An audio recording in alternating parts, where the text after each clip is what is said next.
Phone tapping కేసులో ఇవాళ MP Chamala Kiran విచారించనున్నారు. ఇవాళ సెట్ విచారణకు ఎంపీ చామల హాజరవుతారు. విచారణ కోసం అధికారులు నోటీసులు జారీ చేశారు. ఈ నేపథ్యంలో చామల కిరణ్ స్టేట్మెంట్ను సెట్ అధికారులు రికార్డు చేస్తారు. కేసుకు సంబంధించి పలు అంశాలపై ప్రశ్నించే అవకాశం ఉంది. ఇప్పటికే పలువురు కీలక వ్యక్తుల నుంచి దర్యాప్తు బృందం వివరాలు సేకరించింది. ఫోన్ ట్యాపింగ్ వ్యవహారంపై సిట్ దర్యాప్తు ముమ్మరంగా కొనసాగుతుంది.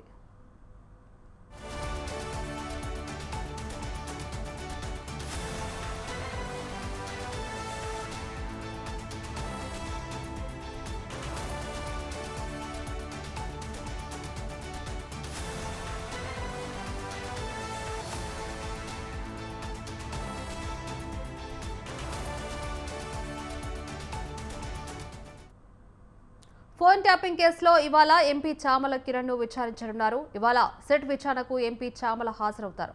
విచారణ కోసం అధికారులు నోటీసులు జారీ చేశారు. ఈ నేపథ్యంలో చామల కిరణ్ స్టేట్మెంట్ ను సిట్ అధికారులు రికార్డు చేస్తారు. కేసుకు సంబంధించి పలు అంశాలపై ప్రశ్నించే అవకాశం ఉంది. ఇప్పటికే పలువురు కీలక వ్యక్తుల నుంచి దర్యాప్తు బృందం వివరాలు సేకరించింది. ఫోన్ ట్యాపింగ్ వ్యవహారంపై సిట్ దర్యాప్తు ముమ్మరంగా కొనసాగుతుంది.